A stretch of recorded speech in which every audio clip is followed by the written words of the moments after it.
अस्सलाम वालेकुम viewers, welcome back to my YouTube channel. तो कैसे हैं आप सब? उम्मीद करती हूँ आप सब खैरियत से होंगे।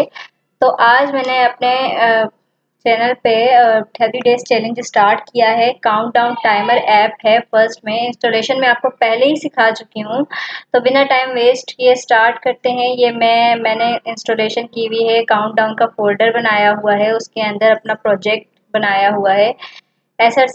एसआरसी की डायरेक्टरी है उसमें, जैसे मैंने आपको सबको पहले मैं सिखा चुकी हूँ।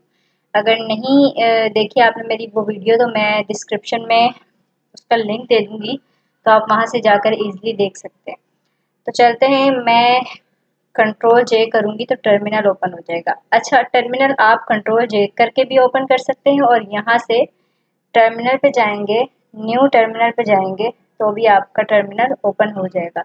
अब मेरे पास यहाँ पावर शेल खुलता है, लेकिन मुझे कमांड प्रॉम्प्ट की ज़रूरत है, तो मैं अपना कमांड प्रॉम्प्ट खोल लूँगी। और मुझे यहाँ पे एक कमांड रन करनी है। मुझे बटन और उसका इनपुट चाहिए, तो जिसके लिए मुझे एक कमांड रन करनी पड़ेगी, ताकि मैं उसको ईजिली इम्पोर्ट कर सकूँ। एक्चुअली ये क्या होता है कि हमें कुछ बने बनाए कंपोनेंट्स मिल जाते हैं, जिसमें हमें जो है हमारा टाइम भी सेव होता है, और हमें कुछ ऐसी चीज़ें होती हैं, छोटे मोटे कंपोनेंट्स होते हैं, रीयूजेबल कोड्स होते हैं, वो हमें कुछ बने बनाए नेक्स्ट जेएस में मिल जाते हैं, तो हम उन्हें इंस्टॉल कर लेते हैं। npx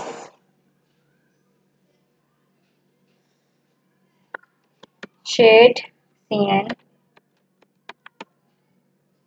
latest init।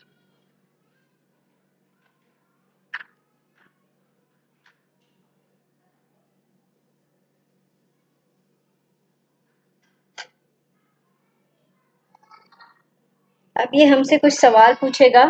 जैसे इसने फर्स्ट क्वेश्चन हमसे पूछा कि आप इसको कौन से स्टाइल में रखना चाहते हैं, which style would you like to use. तो मैं डिफ़ॉल्ट रखूँगी। इसमें आप एरो कीज़ को यूज़ करेंगे। अप एंड डाउन की जो कीज़ होती है ना, जो आप आपके राइट हैंड साइड पे होती हैं, अप डाउन और लेफ़्ट राइट की जो होती हैं, उसमें आप डाउन एरो की यूज़ करेंगे तो ये डिफ़ॉल्ट पे चला जाएगा।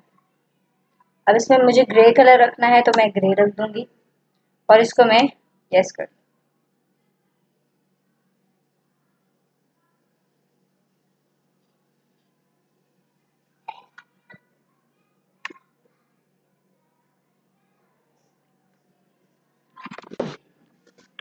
थोड़ा सा टाइम लेगा इंस्टॉल होने में।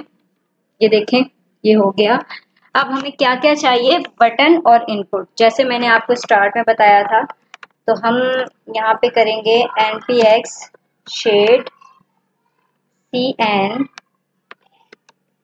latest। थोड़ा सा मैं इसको बड़ा कर लेती हूँ, ताकि आपको कमांड ठीक से नज़र आए।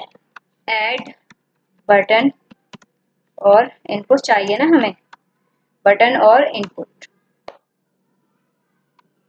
अब आप देखिएगा, यहाँ पे मैं जैसे ही एंटर किया, मैंने यहाँ पे एक कंपोनेंट की डायरेक्टरी बन जाएगी। देखिएगा आप, ये देखिए, कंपोनेंट और यूआई की डायरेक्टरी बन गई इसमें।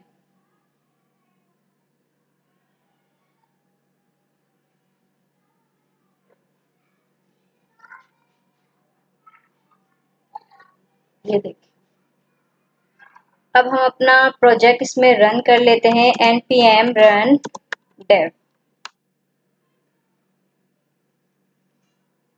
अच्छा, अब ये देखें,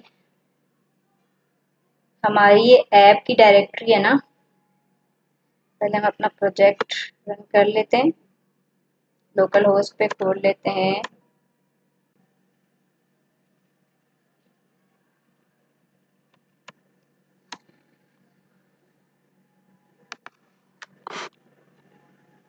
तक ये ओपन होता है, देखते हैं। मैं आपको खोल के बताती हूँ डायरेक्टरी। ये देखिए, हमारे पास इसमें ये कंपोनेंट नहीं था पहले। जैसे हम कंपोनेंट पे करेंगे ना क्लिक, तो कंपोनेंट और इसके साथ एक यूआई की डायरेक्टरी बन गई है। ठीक है, ये देखें, ये कंपोनेंट की जब आप यहाँ जाएंगे, देखें माई ऐप को ओपन करेंगे, इसमें आपके पास SRC होगा। SRC को ओपन करेंगे, इसमें आपके पास एक कंपोनेंट होगा। कंपोनेंट के साथ एक UI भी आएगी। आप उसे ओपन करेंगे तो आपने यहाँ नहीं जाना, आपने ये देखना है बटन इनपुट और TSX। ठीक है, आपने यहाँ रहते हुए एक फाइल क्रिएट करनी है, कंपोनेंट में रहते हुए आपने एक फाइल क्रिएट करनी है।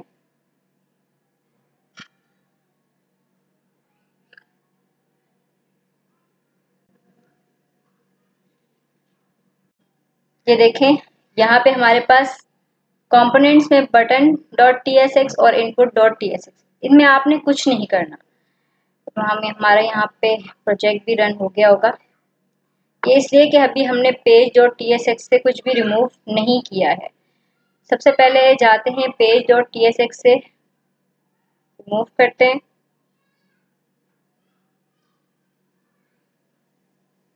कंपोनेंट को भी बंद कर देते हैं। यहाँ पे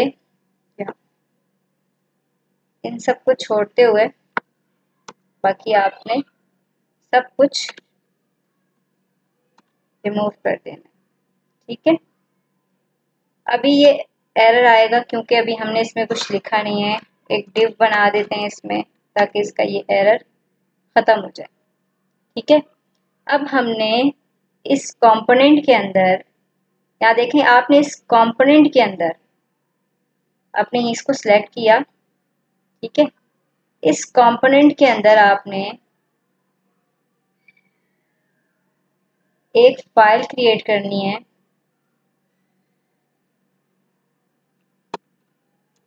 काउंट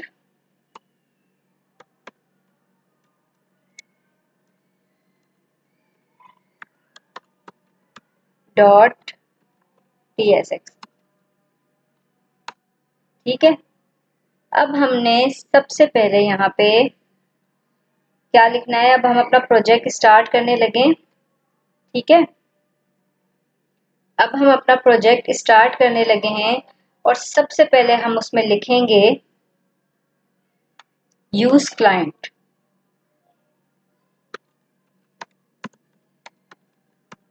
मैं पहले लिख लेती हूँ फिर आपको समझाऊंगी।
ये देखिए, अच्छा, ये सबसे पहले हमने यूज क्लाइंट क्यों लिखा, क्योंकि आपको पता है कि जब रेंडरिंग होती है, देखें नेक्स्ट इज जो है वो बाय डिफॉल्ट जो होती है ना, वो क्लाइंट सर्वर साइड पर होती है। बाय डिफॉल्ट जब वो सर्वर साइड पर होती है, लेकिन ये हमें क्लाइंट साइड पर चलाना है। बस इस क्लाइंट साइड का सिंपल सा ये मकसद है कि हमें इसका इंटरफेस क्लाइंट साइड पर चाहिए और कुछ भी नहीं। ये जब मैं रेंडरिंग पे वीडियो बनाऊंगी तो आपको इस पे पता चल जाएगा कि हम इसका यूज क्यों करते हैं। अब हमने इसके बाद कुछ चीज़ें इंपोर्ट की हैं, जैसे यूज स्टेट, ये हुक्स है। हमने रिएक्ट के कुछ हुक्स जो है वो इंपोर्ट किए हैं रिएक्ट से। सबसे पहला है यूज स्टेट। यूज स्टेट क्या करता है, हमारी स्टेट को चेंज करता है। जैसे इसके यूज स्टेट के नाम से ही वाज़ेह हो रहा है कि ये हमारी किसी भी स्टेट को चेंज कर देगा। जैसे अगर हम कोई बटन इनपुट बनाएंगे, कोई बटन बनाएंगे तो उसमें जो चेंजिंग होगी, जो इंक्रीमेंट होगी या डिक्रीमेंट होगी, उसे यूज स्टेट से होगी। और उसके बाद यूज रेफरेंस जो है हमें रेफरेंस देगा। और यूज इफेक्ट जो है, इफेक्ट से क्या होता है कि इफेक्ट जो होता है उसमें हम दो पैरामीटर पास करते हैं, एक कॉल बैक होता है और एक जो है उसमें एरे होता है। ठीक है। और चेंज इवेंट से पता ये चल रहा है साफ कि ये किसी भी वैल्यू को चेंज करने के लिए हमें काम आएगा। इसके बाद हमने कुछ और भी इंपोर्ट करना है। अब हमने इंपोर्ट करना है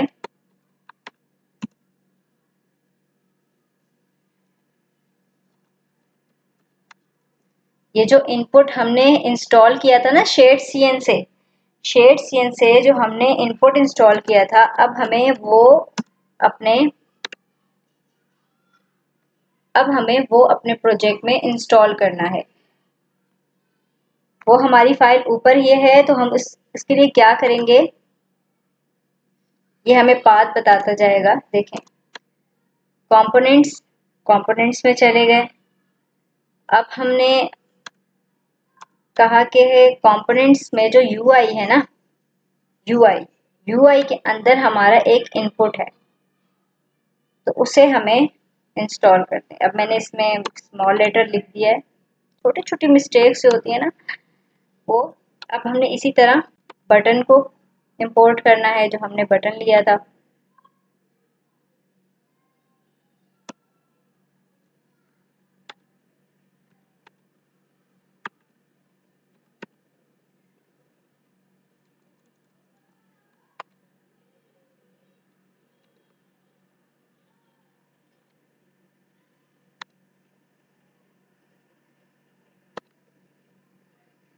बटन, ठीक है। अब हमने बटन को इंस्टॉल कर लिया, इंपोर्ट कर लिया, सॉरी। अब हमने बटन को भी इंपोर्ट कर लिया, इनपुट को भी हमने इंपोर्ट कर लिया। अब हमें नेक्स्ट काम क्या करना है, अब हमें एक्सपोर्ट डिफॉल्ट करना है फंक्शन। अब हमें फंक्शन बनाने हैं और उन फंक्शन को हम एक्सपोर्ट डिफॉल्ट करेंगे। पहले मैं काम कर लेती हूँ, फिर मैं साथ साथ आपको बताऊंगी। पहले हम एक्सपोर्ट डिफॉल्ट लगा लेते हैं।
मैं लिख लूँ साथ साथ, फिर आपको समझाती हूँ।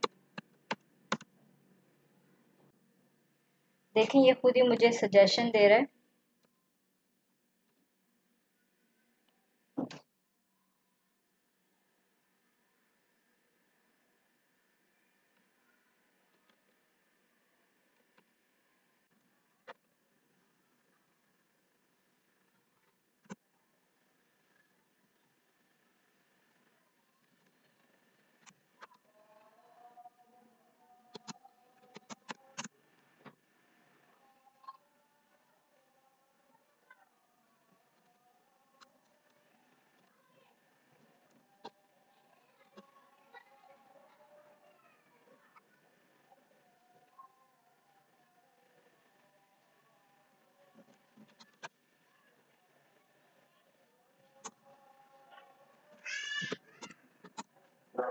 हो रही थी इसलिए मैंने वीडियो स्टॉप कर दी थी। तो चलिए स्टार्ट करते हैं। यहाँ पे मैंने कुछ वेरिएबल्स की तरह डिक्लेयर किए हैं। मैं आपको समझाती हूँ साथ साथ। सबसे पहले हमने यूज़ क्लाइंट स्टार्ट लिखा इसलिए कि हमें ये क्लाइंट साइड पर यूज़र को व्यू करवाना है, ठीक है। सेकंड हमने इंपोर्ट किया यूज स्टेट। हमने रिएक्ट के कुछ हुक्स को इंपोर्ट किया। फिर हमने बटन और इनपुट को इंस्टॉल किया था, हमने उनको इंपोर्ट किया, ठीक है। उसके बाद हमने एक्सपोर्ट वेरिएबल्स बनाए। जैसे यूज स्टेट में हमने पहले कॉन्स्ट का एक वेरिएबल डिक्लेयर किया। सबसे पहले ये हमें ड्यूरेशन बताएगा और ड्यूरेशन को सेट करेगा। उसके बाद टाइम लेफ्ट जो है, टाइम जब लेफ्ट हो जाएगा तो टाइम को सेट करेगा। उसके बाद जब टाइम इज एक्टिव हो जाएगा तो उसको सेट करेगा। और उसके बाद जो है पॉज करने के लिए हमने एक वेरिएबल बनाया और उसके बाद हमने टाइमर रेफरेंस को यूज़ किया, ठीक है। तो अब हम आगे बढ़ते हैं। आगे हमने अभी फंक्शंस बनाने हैं। हमारे यहाँ तक क्लियर हो गया। अब हमने इसी में रहते हुए, ये देखें, हमने ये जो करली ब्रेसेस बनाए थे ना, और हमने जो मेन फंक्शन बनाया था, हमने इसी में रहते हुए काम करना है। हमने एक फंक्शन बनाना है, ठीक है। हमने एक फंक्शन डिक्लेयर करना है जिसका नाम होगा हैंडल सेट ड्यूरेशन।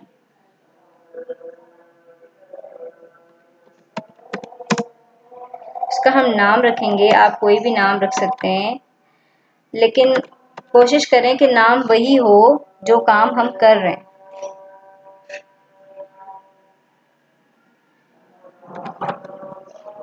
देखें, हैंडल सेट ड्यूरेशन का मैंने एक फंक्शन बना दिया और उसमें मैंने उसमें मैंने फंक्शन बनाना था। ये कुछ जो सजेशन आ जाते हैं ना, उसमें बहुत प्रॉब्लम हो जाती है।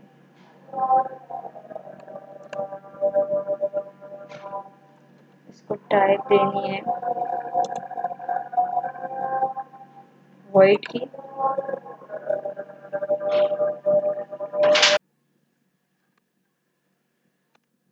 अजान हो रही थी तो अजान के दरमियान मैंने रोक दी थी वीडियो। अब हम इसमें कुछ कंडीशन लगाएंगे।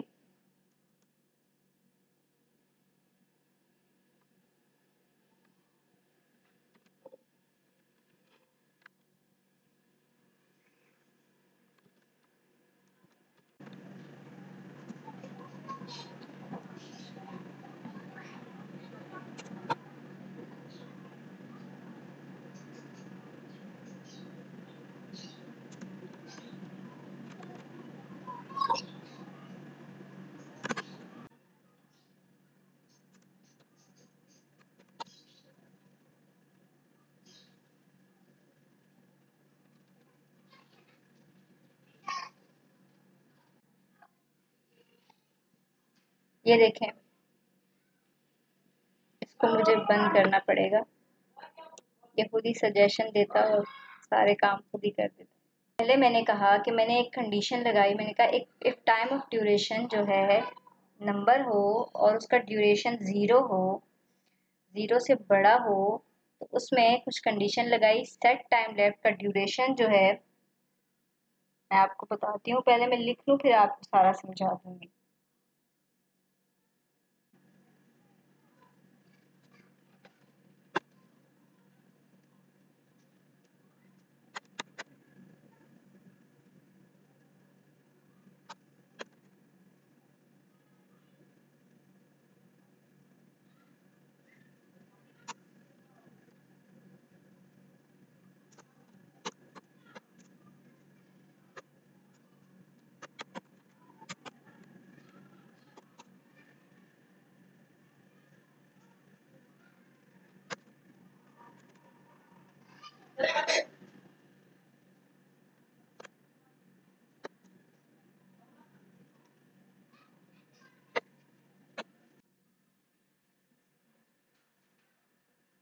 देखें, हमने एक फंक्शन बनाया, उसमें हमने कहा कि अगर अगर handle set duration handle set duration का हमने एक फंक्शन बनाया।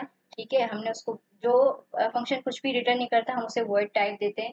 उसके बाद हमने कहा कि अगर टाइप ऑफ ड्यूरेशन नंबर हो और उसकी डेटा टाइप भी नंबर हो और उसका ड्यूरेशन 0 हो तो सेट टाइम डॉट को ड्यूरेशन कर दो, सेट इज एक्टिव को फॉल्स कर दो, सेट इज पॉज को फॉल्स कर दो। और अगर टाइम रेफ डॉट करंट, अगर करंट हो, टाइम रेफरेंस जो है वो करंट हो तो क्लियर इंटरवल में टाइम रेफरेंस डॉट करंट कर दो, तो हमें रिटर्न कर दो, मतलब रिटर्न नहीं करना क्योंकि ये फंक्शन कुछ रिटर्न नहीं करेगा। तो इसमें टाइम रेफरेंस में करंट टाइम चला दो। अब ये देखें जहाँ ये खत्म हो रहा है, देखिए हम उसी फंक्शन के अंदर हैं। अब हम वहां पे एक और फंक्शन बनाएंगे, const handle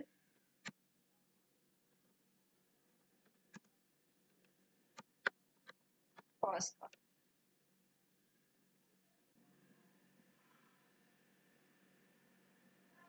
const handle pause का एक हम फंक्शन बनाएंगे,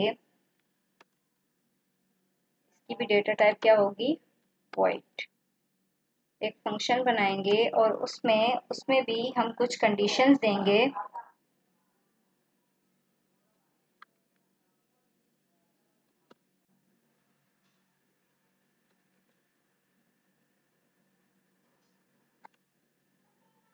कुछ कंडीशंस देंगे हम इसमें।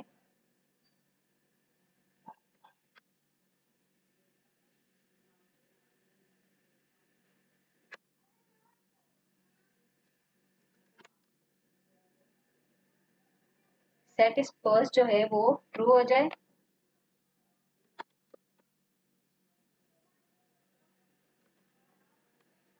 वो क्या हो जाए, ट्रू हो जाए।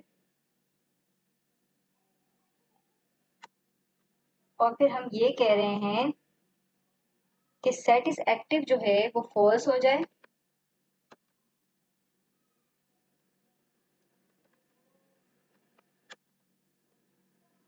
क्या हो जाए, फॉल्स हो जाए।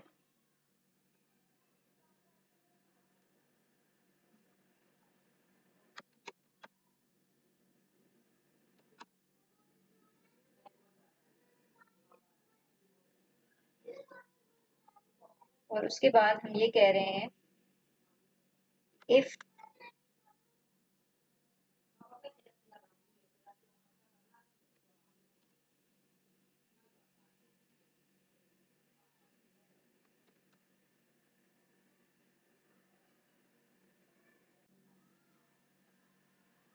इसमें भी हम वही बात करेंगे कि अगर अगर यूजर जो है वो हैंडल करते वक्त पॉज कर देता है तो उसमें इफ एक्टिव को, अगर वो इफ एक्टिव रहे अगर वो, तो आपने उसमें सेट इज पॉज को ट्रू कर देना है और सेट इज एक्टिव को फॉल्स कर देना है। और इसी तरह रेफरेंस में आपने करंट रेफर दे देना है। ठीक है, अब हम इसी फंक्शन में रहते हुए एक और फंक्शन बनाएंगे, const handle reset.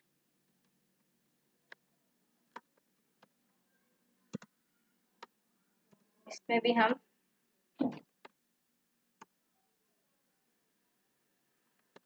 Data type void दे देंगे।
अब इस फंक्शन में भी हम यही कह रहे हैं कि जो हैंडल रेस्ट होगा ना, जब यूज़र जो है वो हैंडल को रेस्ट पे छोड़ देगा, तो उसमें हमारी जो डेटा जो सेट इज़ एक्टिव होगा वो फॉल्स हो जाएगा, सेट इज़ पॉज जो है वो फॉल्स हो जाएगा, सेट टाइम लेफ्ट जो है जब अगर टाइम ऑफ ड्यूरेशन नंबर हो और देखें क्वेश्चन मार्क लगा हुआ है, ठीक है, और ड्यूरेशन 0 हो तो टाइम रेफरेंस को करंट कर देना। आज के लिए इतने ही। इसका नेक्स्ट पार्ट मैं जल्दी अपलोड करूँगी। तो अपना बहुत सारा ख्याल रखिएगा, और अगर आप मेरे चैनल पे न्यू हैं तो मेरे चैनल को सब्सक्राइब कर दें और शेयर कर दें, और मेरी वीडियो अच्छी लगी हो तो उसे लाइक कर दें। अपना बहुत सारा ख्याल रखिएगा। मिलते हैं नेक्स्ट वीडियो में। अल्लाह हाफिज़।